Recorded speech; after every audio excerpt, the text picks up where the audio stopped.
नमस्कार दोस्तों, मैं प्रकाश कुमार सैनी प्रैक्टिकल गुरु चैनल में आपका हार्दिक स्वागत है। आज आपको बता रहा हूँ जो कांस्टेंट वेलोसिटी कार्बोरेटर रहते हैं वो किस तरीके से वर्क करते हैं। जो कांस्टेंट वेलोसिटी कार्बोरेटर रहते हैं अधिकतर पल्सर में, डिस्कवर में, इसके बाद आपका Apache bike, royal Enfield bike, जितनी हेवी वाली बाइक रहती है उनमें कांस्टेंट वेलोसिटी कार्बोरेटर यूज किए जाते हैं।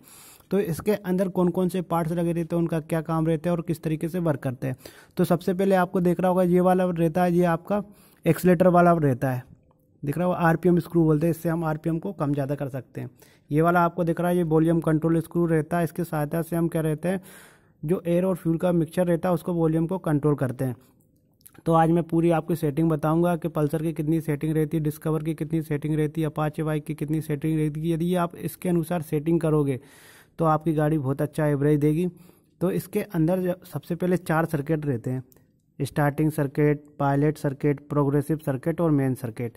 तो मैं आज आपको 4 सर्किट बता रहा हूँ, उनका किस तरीके से यूज होता है वो आपको बताओ। सबसे पहले क्या रहता है, ये एयर इधर की साइड से जाती है, दिख रहा होगा आपको, नीचे 2 दिख रहा है ये और 2 ऊपर दिख रहा है। जब चोक सर्किट रहता है तो ये वाले पैसेज खुल जाते हैं और ये पैसेज बंद रहते हैं। तो चोक सर्किट में क्या रहता है, एयर और फ्यूल का मिक्सचर रिच हो जाता है, जिसकी वजह से गाड़ी जल्दी चालू हो जाती है। और जो पायलट सर्किट रहता है उसमें हम चोक को बंद कर देते हैं और चारों सर्किट चालू रहते हैं। थर्ड रहता है प्रोग्रेसिव सर्किट, जिसमें थोड़ा सा ये डायफ्राम चालू रहती है और उठती चली जाती है। और सबसे रहता है आपका मेन सर्किट। मेन सर्किट में क्या रहता है, सब चीज़ खुल जाती है, ओपन हो जाती है। 40, 50, 60, 70, 80 का एवरेज से आपकी गाड़ी एवरेज देगी। तो ये किस तरीके से रहेगी तो मैं आपको बताऊँ। सबसे पहले चोक सर्किट आपको दिख रहा होगा, ये चोक सर्किट रहता है। तो ये यहाँ पर आप ध्यान से देखना, ये आपको दिख रहा हो, यहाँ पर देखना बिल्कुल ध्यान से। तो सबसे पहले चोक सर्किट में क्या रहता है, ये दिख रहा होगा, यहाँ से एयर इधर से एंट्री करेगी और पेट्रोल किधर जाता है, देखो एयर इधर से एंट्री कर रही है, पेट्रोल नीचे की साइड से आता है, पायलट से होता हुआ यहाँ पर आता है, दोनों का मिक्सचर यहाँ पर तैयार होता है और फिर ये मिक्सचर इधर से निकलता है। तो देखो चोक किस तरीके से काम करे, ये चोक मैंने उठाया, आप यहाँ से ध्यान से देखना, आप देखना जैसे मैं चोक को ओपन करता हूँ, दिख रहा है आपको, वो हट गया तो ये पूरा खुल जाता है। उधर से पेट्रोल और एयर फ्यूल का मिक्सचर आता है, वो यहाँ से इधर की साइड से ही निकलता है।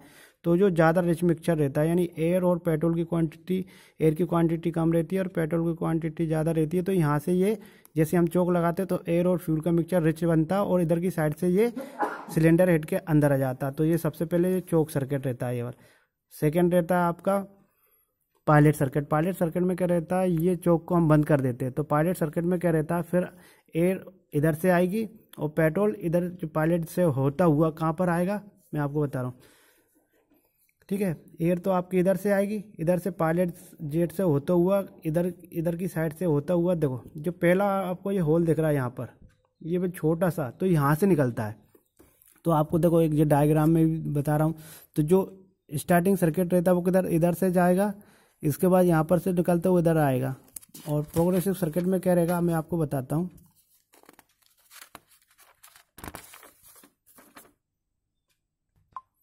जो प्रोग्रेसिव सर्किट रहता है वो छोटा सा ये होल दिख रहा है, इधर से निकलेगा। तो यहाँ ये होल दिख रहा है ना, ये छोटे से होल से निकलता हुआ एयर और फ्यूल का मिक्सचर इधर से आएगा। थर्ड रहता है आपका प्रोग्रेसिव सर्किट। प्रोग्रेसिव सर्किट में क्या रहता है, धीरे धीरे हम इसको खोलेंगे तो ये 1, 2, 3, 4, 5 होल दिख रहा है, ये यहाँ पर दिख रहा होगा, 1, 2, 3, 4, 5 होल आपको दिखेंगे, देखना ये छोटे छोटे होल दिख रहे होंगे, इधर से निकलेगा। जब प्रोग्रेसिव सर्किट रहता है और रहता है सबसे बाद रहता है ये मेन सर्किट। यहाँ पर क्या रहता है, पूरा ये प्लंजर धीरे धीरे खुल जाता है, आपकी गाड़ी 60, 70, 80 की स्पीड रहती है तो पूरा ओपन हो जाता है। इस तरीके से 4 सर्किट रहते हैं। सबसे पहले चोक सर्किट रहेगा,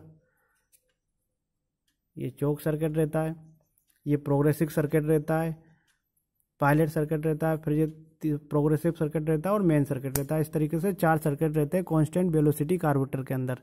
तो दोस्तों आशा करता हूँ ये वीडियो आपको अच्छा लगा। यदि वीडियो आपको अच्छा लगा तो मेरे वीडियो को लाइक करें और मेरे चैनल को सब्सक्राइब करें। तो thank you for watching this video. मैं प्रकाश कुमार सैनी, थैंक यू।